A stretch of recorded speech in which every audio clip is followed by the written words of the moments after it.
태풍 불 때는 바다 나가는 것이 아니다. 여기에 반문을 합니다. 우리가 언제 일기예보 보고 바다에 나갔느냐. 지금 내가 어떻게 행동할지 잘 생각이 안 난다라면 잠깐 쉬는 것도 투자다. 뭔가 뚜렷해진다라면 그때는 쉬시면 안 되죠. 적극적인 매매를.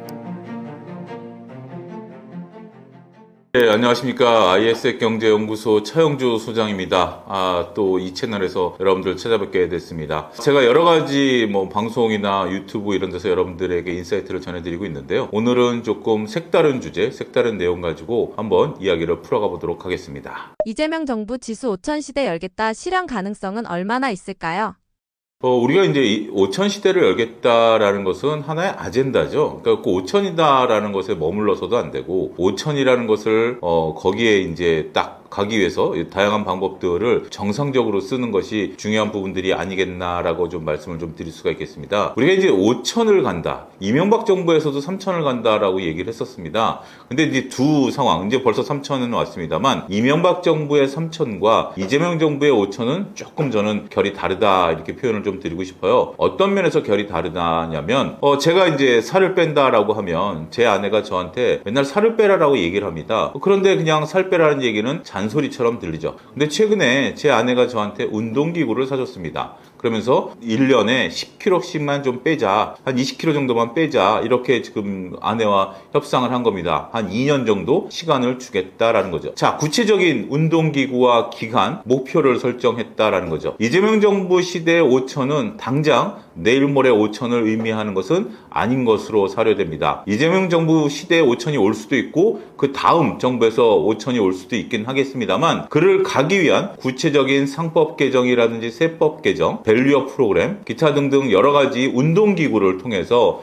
구체적으로 살을 빼는 방법, 즉 반대로 지수가 5천을 갈 수 있는 그러한 것들을 준비하고 또 정부가 또 대통령이 의지를 가지고 그런 부분에 있어서 이야기를 하고 있다는 점에 있어서 굉장히 의미가 있다라고 말씀을 좀 드릴 수가 있겠습니다. 정부가 가라 그러면 지수가 가느냐라고 반문하시는 분들도 분명 계시겠죠. 우리가 1980년대 미국 사례를 좀 들 필요가 있습니다. 레이거노믹스라는 이름을 많이 들어보셨을 텐데요. 레이건 행정부가 그 당시에 401k 즉 연금에 주식 투자를 허용했습니다. 그러면서 뉴욕 증시가 상승하는, 수직 상승하는 그런 모습을 보인 사례가 있습니다. 따라서 정부의 의지, 정부의 제도 개선 이런 것들이 결국 주식시장 활성화에 도움이 된다라는 측면을 무시할 수는 없습니다. 물론 이것만 갖고 충분하지는 않습니다. 결국 기업이 이익을 내야 된다라는 면도 존재하긴 하겠습니다만 최소한 잔소리만 하는 것이 아니라 운동기구를 사주고 이를 통해서 주식시장을 활성화시키겠다라는 정부의 의지 하나만으로도 일정 수준의 주가 상승은 나타날 수 있지 않을까 말씀드릴 수 있겠습니다. 3,100 부근에서 공방 중인 상황입니다. 조정이라고 보시나요? 일단 전체적인 큰 시야를 놓고 보면 여러 가지 해석이 가능할 것으로 보여집니다. 3,100선에 있어서 관세 문제라든지 그 다음에 정부의 세제 개편에 대한 여러 가지 논란들, 그 다음에 실적에 대한 부분들, 경제 성장에 대한 부분들 여러 가지 지금 얘기들이 있는 상태이기 때문에 저는 3,100선에서 지금 현재 3,000을 다지는 과정이 아니겠나라고 말씀을 좀 드릴 수가 있겠죠. 거듭 살 빼는 얘기로 비유를 들어드리도록 하겠습니다. 갑자기 제가 20kg를 빼게 된다라면 요요가 오겠죠. 이거는 당연한 이야기입니다. 지수도 당장 4,000까지 인위적으로 뽑아낸다라면 분명 요요가 올 겁니다. 우리는 IMF 이후에 일부 펀드들을 동원해서 주식시장을 끌어올렸다가 그 후유증이 상당 기간 있었던 기억이 있습니다. 따라서 정부가 인위적으로 주식시장을 끌어올리지 않고 정상적으로 끌어올린다라면 단계적으로 올라갈 수 있겠죠. 설악산 대청봉을 올라갈 때 한 번도 쉬지 않고 올라가는 사람은 저는 거의 본 적이 없습니다. 한두 명 정도 있을 수 있겠죠. 하지만 많은 사람이 설악산 대청봉을 올라가는 과정에 있어서 수차례 쉬어야만 올라갈 수 있다라는 거죠. 그런 것들을 보게 되면 지금 3,100선 더군다나 포인트가 3,000이다라는 일정한 레벨 수준 아니겠습니까? 그렇기 때문에 저는 어떻게 보면 쉬운 길이 그래서 아닐 수도 있습니다. 하지만 이런 것들이 있어야만 지수가 올라갈 수 있는 방향이 설정되지 않을까 말씀드릴 수 있겠습니다. 상법 개정 등으로 인해 새 정부에 대한 기대감은 사라진 걸까요? 현재 시점으로 놓고 보면 뭐라고 제가 딱 단언하기는 어려울 것 같습니다. 상법 개정과 세법 개정에 대해서 현재 지금 정부 여당에서 나오는 얘기들을 보면 조금 불편한 얘기, 그 불편하다라는 것은 투자자들 생각과 다른 얘기들이 나타나고 있는 것들이 일부 포착이 좀 되고 있는 거죠. 대표적인 게 대주주 양도세 기준을 다시 50억에서 10억으로 낮추겠다라는 부분들이 일단 투자자들의 반발을 가장 크게 나타내는 부분이 아니겠나 싶습니다. 하지만 저는 희망을 아직까지 버릴 필요는 없다라고 말씀드릴 수 있겠습니다. 이 영상이 업로드된 이후에 상법 개정이라든지 세법 개정에 대한 여러 가지 논란들은 당분간 지속될 가능성이 높다라고 보여지는 거죠. 왜냐하면 정부 여당 내에서 각 부서, 단체들, 그다음에 이익단체들, 투자자들, 또 대통령 각각의 생각이 동일하게 일순간에 이루어진다라고 보기에도 현실적으로 어렵습니다. 그만큼 꼬일 대로 꼬여 있는 부분들이기 때문에 저는 시끄러움이 굉장히 높을 때까지 나타나는 것이 오히려 도움이 될 수 있다. 무슨 얘기냐면 서로가 각자의 의견을 다 내놓는 겁니다. 그리고 나서 그러한 부분들을 수렴해 나간다라는 거죠. 현재 정부의 유력한 정치가는 굉장히 시장과 반하는 정책을 이야기하고 있습니다. 그런데 다른 사람들 같은 경우는 이야기를 좀 꺼리는 면이 좀 있어요. 왜냐하면 이 부분은 잘못 숟가락을 얹었다가는 역풍에 휩싸일 가능성도 있기 때문에 소수의 목소리가 큰 것도 사실입니다. 하지만 시장이 가만히 있지 않습니다. 우리가 탄핵 정국 이후에 정부가 하는 행동, 새 정부가 출범하기 이전까지 시장은 다양한 자신들의 목소리를 나타내 왔고요. 만약에 현재의 지금 이야기되고 있는 바와 같이 이렇게 시장이 원하지 않는 방향으로 가게 된다면 주식시장은 분명 하락으로 목소리를 낼 것으로 저는 짐작을 합니다. 그렇게 된다면 결국 이재명 대통령의 주요 공약이자 정책적 목표이자 정책적 방향이 흔들리게 된다라는 측면도 무시할 수 없다라는 거죠. 민주주의라는 것이 제 생각은 그렇습니다. 원래 시끄러운 것이다. 하지만 분명 선에, 그러니까 여기서 말씀드리는 것은 공동의 선에, 그러니까 이제 선하다라는 것이 아니라 목표에 준하는 그러한 합의점이 나타나지 않을까. 그 기대감만큼은 아직까지는 버리고 싶지 않습니다. 지주사 밸류업 종목에 대한 투자 전략은 어떻게 짜야 할까요?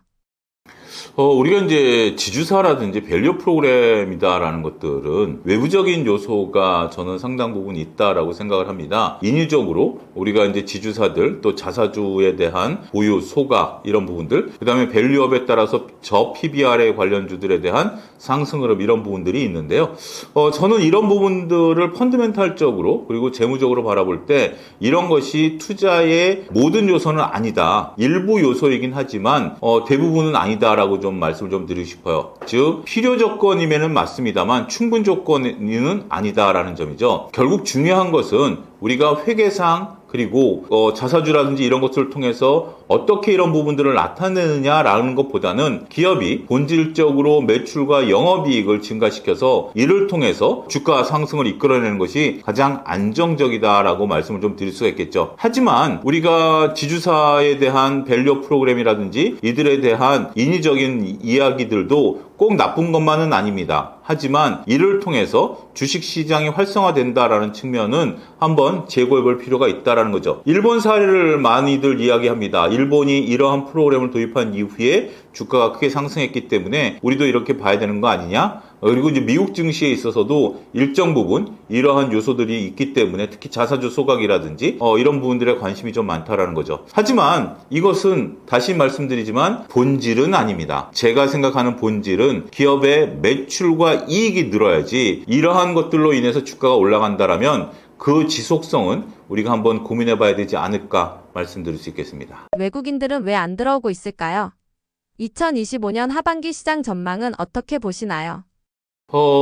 저희 아들 마음도 모르는데 제가 톰이라든지 존슨 마음을 어찌 알겠습니까? 그런데 이렇게 한번 생각해 볼 필요가 있을 것 같아요. 여러분들이 글로벌 펀드 매니저라면 지금 트럼프의 이런 관세 정책 하에 과연 글로벌 투자를 원활히 할 수 있을까에 대한 의문도 한번 고민해 봐야 될 부분이 아니겠나 싶습니다. 우리나라 입장에서 본다라면 환율이 1350원에서 1400원 부근에서 움직이고 있기 때문에 환에 대한 부담은 많이 사라졌다라고 보여집니다. 하지만 삼성전자에 대한 부담은 여전히 쉽지 않고 해결책을 지금 찾아내긴 어렵다라는 거죠. 또 경제 성장률이 아직까지 한국은행 기준으로 0.8% 성장하는 것으로 나타나고 있습니다. 상반기에 경제 성장률이 0.6% 성장했으니까 하반기에는 대략 한 1% 정도 성장할 가능성이 있어 보이기 때문에 이 부분은 긍정적이지만 미국보다도 일본보다도 성장률이 낮습니다. 그런 상황에서 외국인들이 단순히 환율만 보고 들어온다라는 것은 생각하기 어려운 부분들도 존재한다라는 거죠. 관건은 하반기 때 우리가 얼마만큼 경제 성장률을 끌어올릴 수 있느냐에 달려 있다라고 보여집니다. 다행스러운 것은 우리 소비자 심리 지수가 108을 찍고 있고 그 다음에 경기가 좋아진다라는 전망도 상당 부분 새 정부 들어서 나타나고 있기 때문에 이러한 것들, 즉 그 트럼프의 관세 리스크가 끝난 상태에서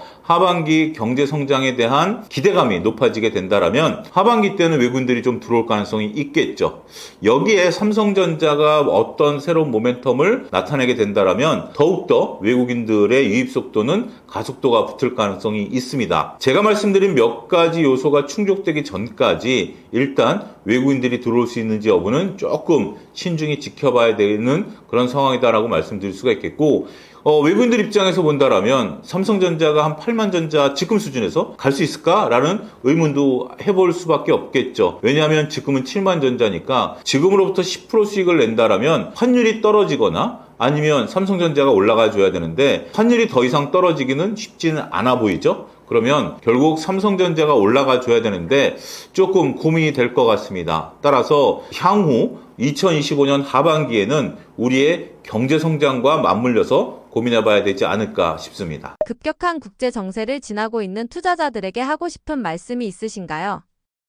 지금 상태는 저는 영화 강릉행이라는 영화의 한 대사를 좀 말씀드리고 싶습니다. 해안가를 중심으로 조폭들의 이야기인데요. 거기 그런 얘기가 있습니다. 서로 조폭들 간의 암투가 벌어지기 시작했고 이 암투가 어떻게 진행될지 모르는 상황입니다. 여기에 그런 대사가 나옵니다.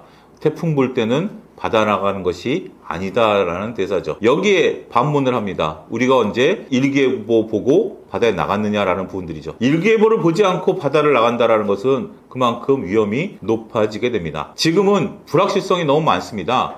관세에 대한 부분들, 그 다음에 정부 정책에 대한 부분들, 실적에 대한 부분들, 그 다음에 휴가철에 대한 부분들, 여러 가지 이러한 부분들이 있을 때는 잠깐 조금 숨을 죽이고 고개를 숙이고 있는 것도 하나의 방법이 된다는 거죠.